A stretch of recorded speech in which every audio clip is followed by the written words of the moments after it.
이제부터 진짜 대한민국이 시작됩니다.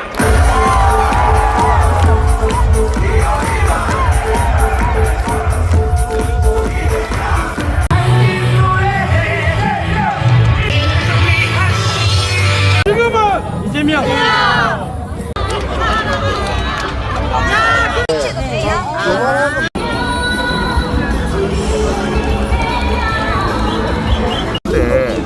이거 메모하고 계시더라고요. 죄송한데 이거 뒤에 있거든요. 집에 하나 썰어보시면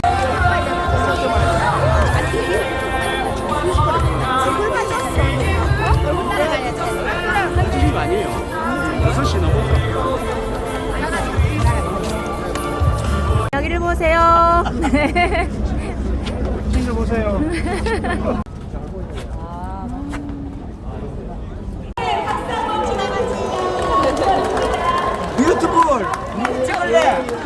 경남도민 여러분 반갑습니다. 저는 후보 직속 지방분권 혁신위원회 위원장을 맡고 있는 김두관입니다. 반갑습니다.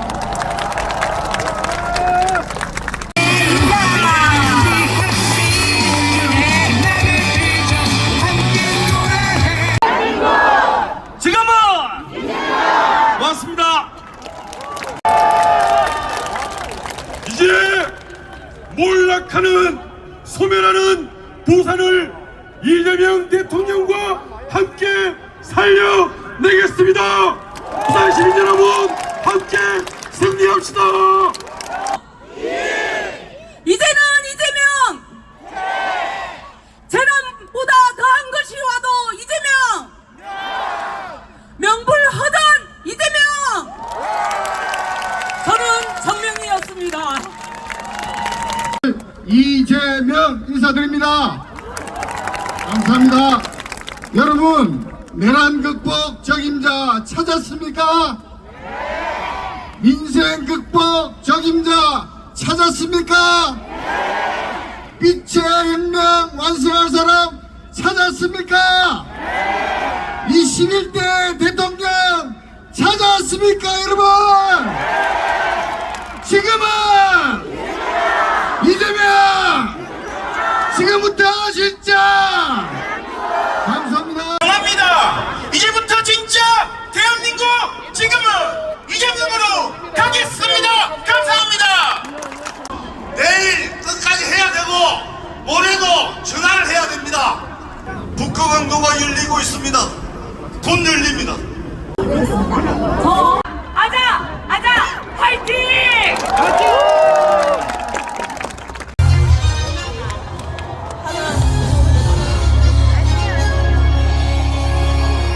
위기를 기회를 받고 이재명 대통령 후보께 부산 시민 여러분들께서 함께 김남준 씨 배수를 이전하고 행정을 발견치하고 공감 투쟁을 하면서 확실하게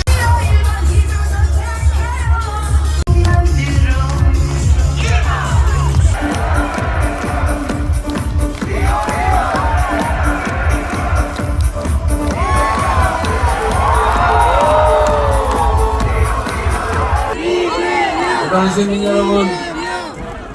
여러분 인사드립니다. 이재명입니다. 국민들의 더 나은 삶을 만들어내고 나라의 미래를 더 빛나게 하는 거, 그게 바로 정치의 본질적인 역할 아니겠습니까? 맞습니다. 조금 전에 피켓 맞는 걸 들어보면서 혹시나 싶어가지고 봤더니 뭘 하나 빼먹었던데요. 제가 회사 부분도 유치한다고 하지 않았습니까? 있었는데. 뭐 일정에 그죠? 맞지 않습니까? 네! 이재명은 불가능한, 할 수 없는 약속을 하지 않습니다. 제가 엄청난 획기적인 초인적인 능력이 있어서 하는 일이 아니고, 지킬 수 없는 약속 안 하고 지킬 수 있는 약속만 하고, 지킬 수 있는 약속은 정부가 막아도 악착같이 했기 때문에 그렇게 높은 것뿐입니다, 여러분. 그죠? 부산도 제가 말씀드리지만 국가 정책이란 내년 2년 후, 3년 후 그것도 중요하죠. 그러나 장기 국가 발전 계획이 있어야 될 것 아닙니까? 국가 계획에 있어서 10년, 20년은 결코 긴 시간이 아닙니다. 이재명 시장이 성남시장 처음 당선됐을 때가 빚이 5천억이니 7천억이니 그랬는데 딱 8년 만에 전국에서 가장 살만한 도시로 완전히 바뀌지 않았습니까? 도시 기본 계획을 해도 10년, 20년 후 계획을 해요. 부산이 앞으로 먹고 살 길을 찾아야 되는데 그동안에 잘해왔지만 이제 한계에 다다랐지 않습니까? 지구온난화로 북극이 녹고 있어요. 미국이 그린란드를 무력 침공을 하겠다. 돈 줄 테니 팔아라. 그러는 이유가 뭐 같습니까? 북극 항로 시대를 대비하는 것입니다, 여러분. 지금도 이미 북극 항로로 배가 다녀요. 점점 항행 가능 밀수가 늘어나고 있고 앞으로 10년 이내 30년대 중반이면 북극 항로가 활성화될 겁니다. 10년, 15년 후를 내다보지 않으면 그때 가서 준비하면 이미 중국 업체, 일본 업체가 전부 다 찾아오고 난 다음에 숟가락 들고 달려들면 누가 기회를 줍니까, 여러분? 지금부터 준비해야 됩니다, 여러분. 여러분, 누가 그거 뭐 아직 멀었는데 이런 소리 하고 있던데 멀기는 뭐가 뭡니까? 바로 눈앞입니다.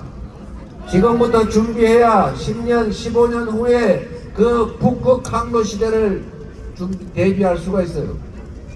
그래서 여러분, 북극 항로를 대비해서 대한민국의 해양산업, 수산산업, 북극 항로를 키우기 위해서 제가 약속하지 않습니까? 해수부를 유일하게 정부 부처 중에 다 모여 있어야 되지만 해수부는 반드시 부산으로 신속하게 옮긴다고 하지 않습니까, 여러분? 해수부만 가지고 부족하죠. 관련 해운 회사들이 와야죠. 전 세계 10대 해운 회사 중에 8개가 항구 도시에 있어요. 항구 도시가 아닌 그 내지 육지에 있는 건 두 곳밖에 없습니다, 여러분. 대한민국도 해상 근무 인원이 훨씬 많다고 하잖아요. 육지 근무 인원보다 해상 근무 인원이 많고 HMM 제가 얘기하지 않습니까? 이 HMM이라는 제일 큰 회사를 대한민국 정부 지분이 70%가 넘어요. 제가 부산 시민들 표를 얻기만 하겠다는 목적으로 이런 얘기를 하는 게 아닙니다. 부산은 대한민국 제2의 수도 아닙니까? 그리고 국토는 균형 발전을 해야 돼요. 지금 대한민국은 수도권 1급 체제 때문에 성장 발전의 한계에 도달했어요. 제가 여러 차례 말씀드린 것처럼 그냥 어려워서 안 됐으니까 그냥 양심상 좀 미안하니까 배려해주자 이런 문제가 아니고 대한민국이 지속적으로 성장 발전하기 위해서 피할 수 없이 해야 될 국가의 핵심 전략이다 이렇게 생각합니다. 실제로 그렇습니다, 여러분. 우리가 해방된 식민지 중에 유일하게 산업화 민주화에 성공한 나라인데 독재를 겪으면서 사실은 국가가 나서가지고 한정된 재원, 한정된 자원과 기회를 골고루 나누면 흐지부지 되니까 한 곳으로 몰빵을 했어요. 올인을 했단 말이에요. 예를 들면 수도권에, 지방 중에서는 전라도는 빼고 경상도에, 그리고 기업들 중에서는 몇 곳에 아는 대기업에게, 그리고 사람들도 잘 배우고 잘난 몇몇에 특혜를 줬죠. 이렇게 한 곳으로 몰아가지고 처음에는 성공을 했습니다. 그래서 국가 전체의 부가 커지면서 그 몰빵에서 제외된 사람들은 좀 콩고물, 낙수 이런 걸로 혜택을 보며 살았어요. 그런데 이게 국제 경쟁이 심화되고 우리도 어느 정도 먹고 살만해지면서 이런 방식으로는 더 이상 정상적인 성장이 불가능하게 됐습니다. 이 점을 국제 기구들 그리고 노벨상을 받은 수없이 많은 경제학자들이 지적을 했어요. 앞으로 지속적으로 성장하기 위해서는 지금처럼 몰빵을 해가지고는 양극화가 심해가지고는 불평등 격차가 심해가지고는 지속적으로 성장률이 하락할 수밖에 없으니 성장의 기회와 성장의 결과를 공평하게 나누어야 지속 성장의 길이 생긴다. 이거를 우리는 포용 성장이라고 부른다. 각국 지도자들이여 우리가 권고하는 대로 해라. 이렇게 말한 지가 이미 10수년이 넘었습니다. 그런데 우리나라는 성장의 기회와 성장의 결과를 좀 골고루 나누자. 그러면 이재명 같은 사람이 얘기하면 저 빨갱이다, 사회주의자다 이렇게 비난하지 않았습니까? 그런데 드디어 더 이상 견딜 수 없는 상황에 우리가 도달한 것입니다. 그래서 이제는 똑같은 국가 재정을 배분을 해도 수도권에서 거리가 멀면 멀수록 더 인센티브를 주고 정책을 수립하더라도 지방의 수도권과 동등하게 또는 오히려 억강부약 정신에 따라서 지방에 더 많은 정책적 배려를 해야 됩니다. 그래야 대한민국 경제가 다시 살아날 수 있다. 그리고 지속적으로 성장하는 길이 생긴다.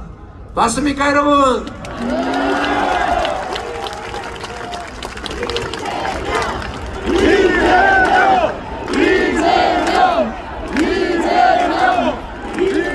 그래서 앞으로는 기후위기 때문에 재생에너지로 생산하지 않은 제품은 사지 않는다. 이걸 뭐라고요? 다 알죠? 누구는 모르더라고요. 잘. 전 세계 글로벌 기업들이 재생에너지로만 생산해야 사겠다. 이렇게 정했고 이게 세계 표준이 됐습니다. 그런데 우리나라는 재생에너지가 10%도 안 돼요. 지난 3년 동안 사실은 재생에너지 산업을 육성을 해가지고 국내 재생에너지를 대대적으로 키웠어야 되는데 반대로 전문인 수사를 하느라고 태양광 관련 업체, 재생에너지 관련 업체를 혹시 좌파 정권이 해먹지 않았을까? 라고 해가지고 대대적으로 수사를 하는 바람에 이 관련 업체들이 엄청나게 피해를 입고 싹 죽어버렸어요. 그래서 대한민국의 재생에너지 산업이 성장을 하지 못했어요. 지금 어떻게 되느냐? 기업들이 장기 공급 계약을 하려면 그 글로벌 기업들이 물어봐요. 앞으로 그러면 10년 후에는 당신은 재생에너지를 어디서 조달할 겁니까? 그때는 80%, 앞으로 15년 후에는 완전 100% 해야 되는데 어디서 재생에너지 만들어서 우리한테 공급할 거예요? 그러니까 할 말이 없잖아요. 그래서 이 장기 공급 계약이 잘 안 된답니다. 국내에 재생에너지 공급이 장기 계획이 없으니까 생산 기반을 생산기지, 즉 공장을 해외로 옮기고 있어요. 이러니 나라 일자리가 남아나겠습니까, 여러분? 그래서 앞으로는 우리가 재생에너지 산업에 대대적으로 투자해야 됩니다. 그런데 다행인 것은 재생에너지는 서울에 별로 없어요. 인구에 대비해서.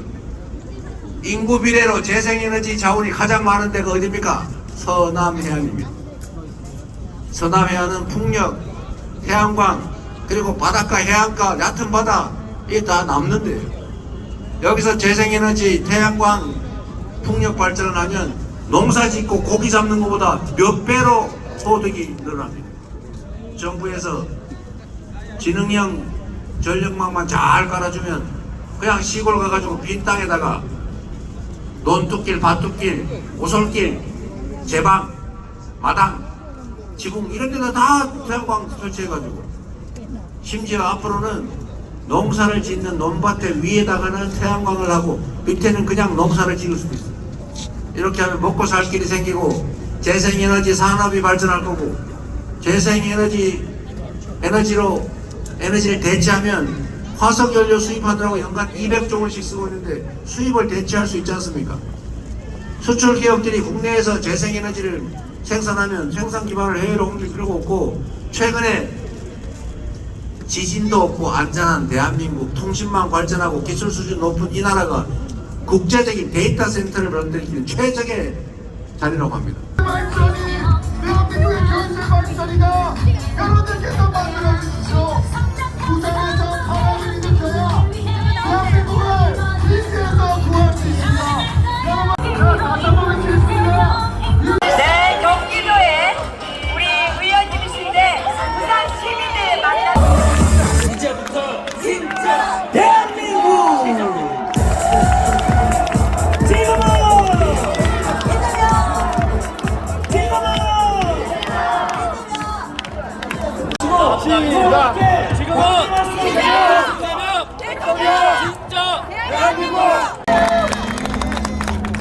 선거운동은 실제로 선거운동은 6월 3일 투표 종료까지다.